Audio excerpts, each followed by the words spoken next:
Assalamualaikum warahmatullahi wabarakatuh. Perkenalkan, nama saya Iwani Arifin, NPM 17110109, mahasiswa Fakultas Tarbiyah dan Keguruan Universitas Islam Negeri Raden Intan Lampung. Dalam video kali ini, saya ingin menjelaskan tentang manajemen pendidikan Islam dalam ranah pendidikan. Langsung saja ke videonya.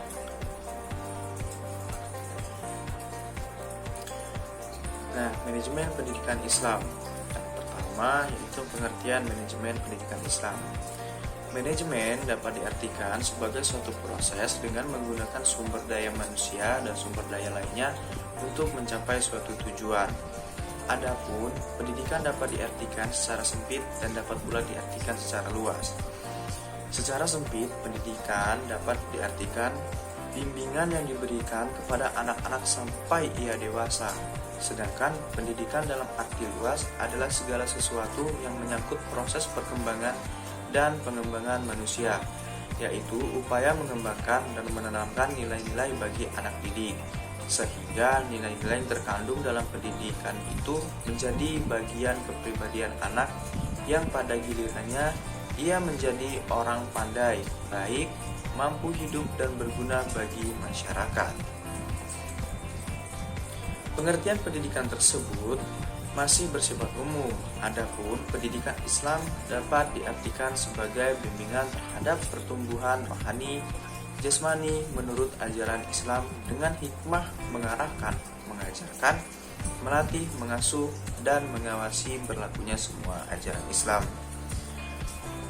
Istilah membimbing, mengarahkan, dan mengasuh serta mengajarkan dan melatih mengandung pengertian usaha mempengaruhi jiwa anak didik melalui proses setingkat demi setingkat menuju tujuan yang ditetapkan, yaitu menanamkan takwa dan akhlak serta menegakkan kebenaran, sehingga terbentuklah manusia yang berpribadi dan berbudi luhur sesuai ajaran Islam. Pendidikan Islam juga berarti membimbing yang diberikan oleh seseorang agar ia berkembang secara maksimal sesuai dengan ajaran Islam. Selanjutnya, berdasarkan uraian di atas, maka dapat didefinisikan bahwa manajemen pendidikan Islam sebagai suatu proses dengan menggunakan berbagai sumber daya untuk melakukan bimbingan terhadap pertumbuhan rohani dan jasmani seseorang agar ia berkembang secara maksimal sesuai dengan ajaran Islam. Poin A yaitu dasar-dasar manajemen pendidikan Islam.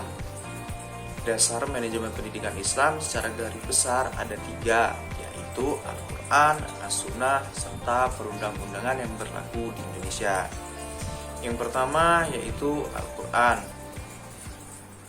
Di sini dalam Al-Quran terdapat surat At-Taubah ayat 122 yang artinya tidak sepatutnya bagi mukminin itu pergi semuanya ke medan perang.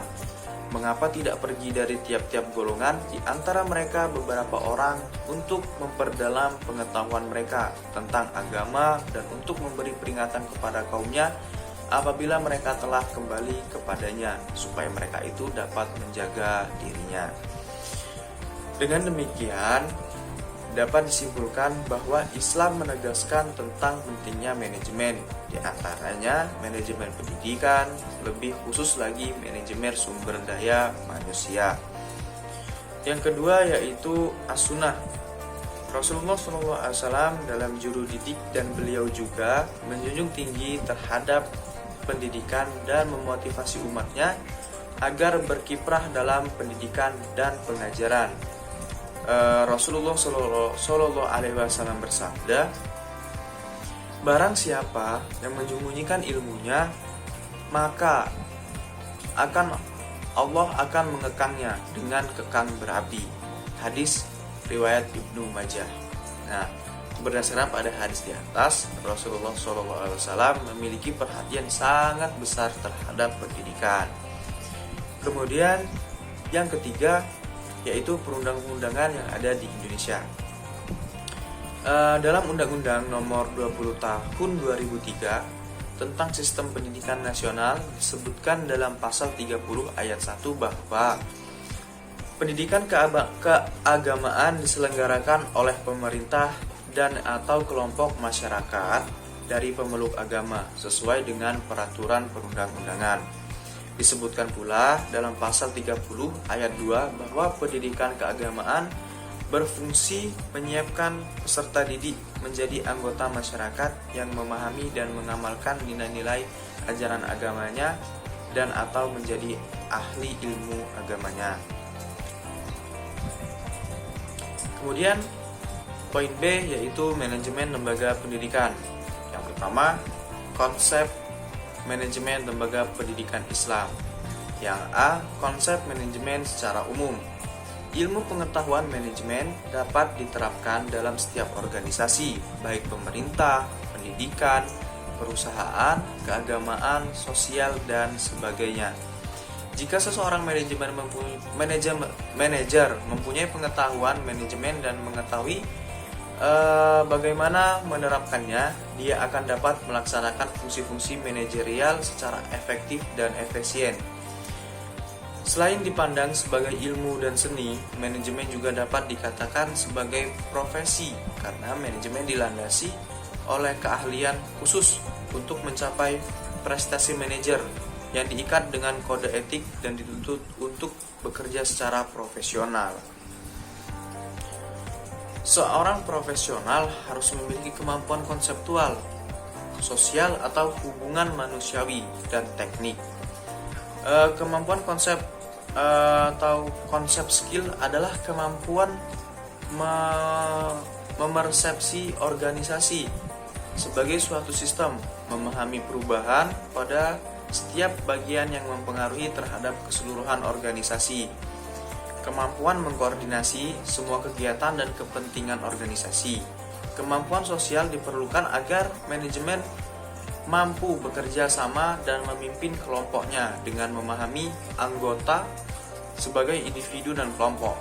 Kemampuan teknik berkaitan erat dengan kemampuan yang dimiliki manajer dalam menggunakan alat, prosedur, dan teknik bidang khusus. Seperti halnya teknik dalam perencanaan program pendidikan, dan sebagainya. Yang B, yaitu konsep manajemen pendidikan Islam. Manajemen pendidikan pada hakikatnya adalah suatu proses penataan kelembagaan pendidikan yang melibatkan sumber daya manusia dan non-manusia dalam menggerakkannya untuk mencapai tujuan pendidikan secara efektif dan efisien. Proses penataan ini akan melibatkan pelaksanaan beberapa atau fungsi manajemen yang oleh pakar manajemen pendidikan sering disebut sebagai POAC, yaitu planning, organizing, actuating, dan controlling. 4 proses ini digambarkan dalam bentuk siklus karena adanya keterkaitan antara proses yang pertama dan berikutnya. Begitu juga setelah pelaksanaan controlling akan mendapatkan feedback yang bisa dijadikan sebagai masukan atau dasar membuat planning baru. Pengelolaan sumber daya pendidikan ini akhirnya menjadi suatu sistem dalam lembaga pendidikan. Sistem dalam hal ini merupakan keseluruhan yang terdiri atas bagian-bagian yang saling berinteraksi dalam suatu proses untuk mengubah masukan input menjadi keluaran yang biasa diistilahkan dengan input-output system. Nah, yang C yaitu substansi manajemen lembaga pendidikan Islam. Manajemen pendidikan yang diterapkan di sekolah merupakan tanggung jawab kepala sekolah yang berperan sebagai manajer. Kepala sekolah dituntut harus mampu mengelola sekolah dengan sebaik mungkin agar bisa mewujudkan pendidikan yang bermutu tinggi. Untuk mewujudkan pendidikan yang bermutu tinggi, diperlukan manajemen pendidikan yang profesional dalam menangani sistem pendidikan, mulai dari tingkat makro atau pusat, meso atau wilayah atau daerah, sampai tingkat mikro, yaitu satuan pendidikan sekolah dan luar sekolah. Manajemen pendidikan meletakkan kajian pada berbagai unsur manajemen yang bertujuan untuk mencapai tujuan pendidikan secara efektif dan efisien. Tujuan pendidikan berkaitan erat dengan tujuan instruksional, kurikuler, institusional hingga pada tujuan nasional yang diatur oleh Undang-Undang Nomor 20 Tahun 2003. Oleh karena itu, manajemen personalia, kesiswaan, kurikulum, dan pembelajaran merupakan substansi manajemen pendidikan yang harus mendapatkan perhatian yang lebih secara pendidikan bisa dicapai secara maksimal, yaitu efektif dan efisien. Yang pertama, yaitu manajemen kurikulum, merupakan substansi manajemen inti yang harus ada dan dilaksanakan di sekolah atau madrasah. Prinsip dasar manajemen kurikulum ini adalah berusaha agar proses pembelajaran dapat berjalan dengan baik, dengan tolak ukur pencapaian tujuan oleh siswa dan mendorong guru untuk menyusun dan terus-menerus menyempurnakan strategi pembelajarannya. Tahapan manajemen kurikulum madrasah atau sekolah dilalui 4 tahap, yaitu tahap perencanaan, tahap pengembangan, tahap implementasi atau pelaksanaan, dan yang keempat yaitu tahap penilaian. Yang kedua yaitu manajemen kelas. Kelas dapat diartikan sebagai ruangan belajar dan renungan belajar. Kelas juga dapat dipandang sebagai kegiatan belajar yang diberikan oleh guru dalam suatu tempat, ruangan, tingkat, dan waktu tertentu.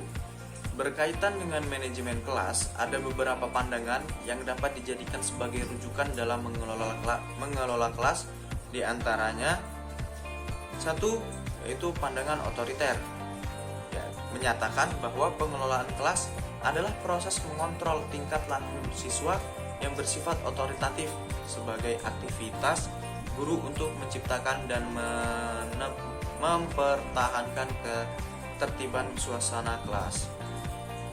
Yang kedua, yaitu pandangan permisif, yaitu memberikan kebebasan pada peserta didik untuk berbuat apa saja yang diinginkan dan merupakan seperangkat aktivitas guru dalam mengoptimalkan kebebasan peserta didik.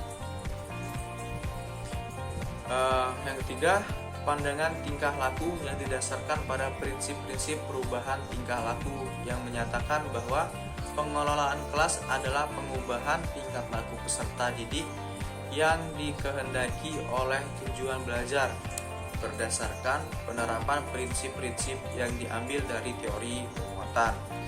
Yang keempat, pandangan hubungan interpersonal yang menyatakan bahwa pengelolaan kelas merupakan proses penciptaan iklim sosio-emosional yang positif di dalam kelas.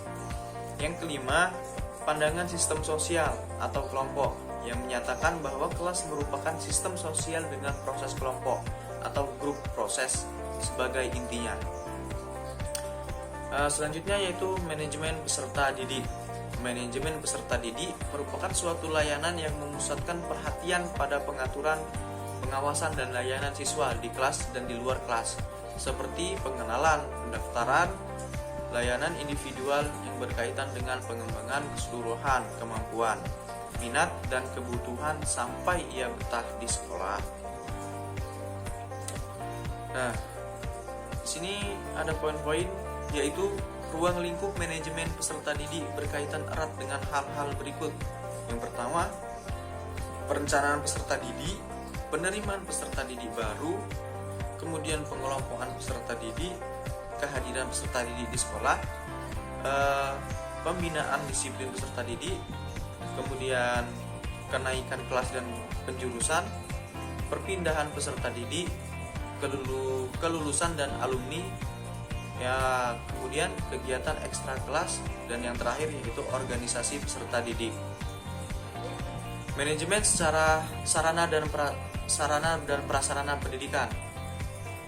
Manajemen sarana dan prasarana pendidikan dapat didefinisikan sebagai proses kerjasama dalam melaksanakan pendayagunaan semua sarana dan prasarana yang ada di lembaga pendidikan secara efisien dan efektif. Tujuan dari pengelolaan sarana dan prasarana sekolah adalah memberikan layanan secara profesional berkaitan dengan sarana dan prasarana pendidikan agar proses pembelajaran bisa berjalan secara efektif dan efisien. Berkaitan dengan tujuan ini, Bapak Fadal menjelaskan secara rinci tentang tujuan manajemen sarana dan prasarana pendidikan sebagai berikut. Yang pertama, untuk mengupayakan pengadaan sarana dan prasarana sekolah melalui sistem perencanaan dan pengadaan yang hati-hati dan seksama sehingga sekolah memiliki sarana dan prasarana yang baik sesuai dengan kebutuhan sekolah dan dengan dana yang efisien. Untuk mengupayakan pemakaian sarana dan prasarana sekolah secara tepat dan efisien. Kemudian untuk mengupayakan pemeliharaan sarana dan prasarana pendidikan sehingga selalu dalam kondisi siap pakai kapanpun juga. Kemudian manajemen sumber daya manusia. Manajemen disebut sebagai seni dalam menyelesaikan pekerjaan melalui orang lain. Definisi ini mengandung maksud bahwa para manajer dalam melaksanakan aktivitas manajemen selalu bekerja sama dengan orang lain. Kegiatan kerjasama dilakukan oleh manajer dengan staf. Perlu adanya seni dalam mengatur agar tujuan organisasi bisa dicapai dengan baik. Dalam hal ini, manajer harus mempunyai kemampuan untuk menciptakan hubungan manusiawi atau human skill, yaitu baik sehingga dapat diterima oleh semua pihak.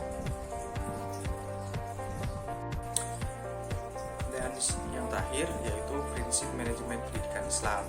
Nah, pentingnya prinsip-prinsip dalam praktik manajemen antara lain: yang pertama, menentukan cara atau metode kerja; yang kedua, pemilihan pekerja dan mengembangkan keahliannya; yang ketiga, pemilihan prosedur kerja; selanjutnya, menentukan batas-batas tugas, mempersiapkan dan membuat spesifikasi tugas, melakukan pendidikan dan latihan; dan yang terakhir, menentukan sistem dan besarnya imbalan. Semua itu dimasukkan untuk meningkatkan efektivitas, efisiensi, dan produktivitas kerja. Baiklah, mungkin itu saja yang bisa saya sampaikan. Lebih kurangnya saya mohon maaf, dan kepada Allah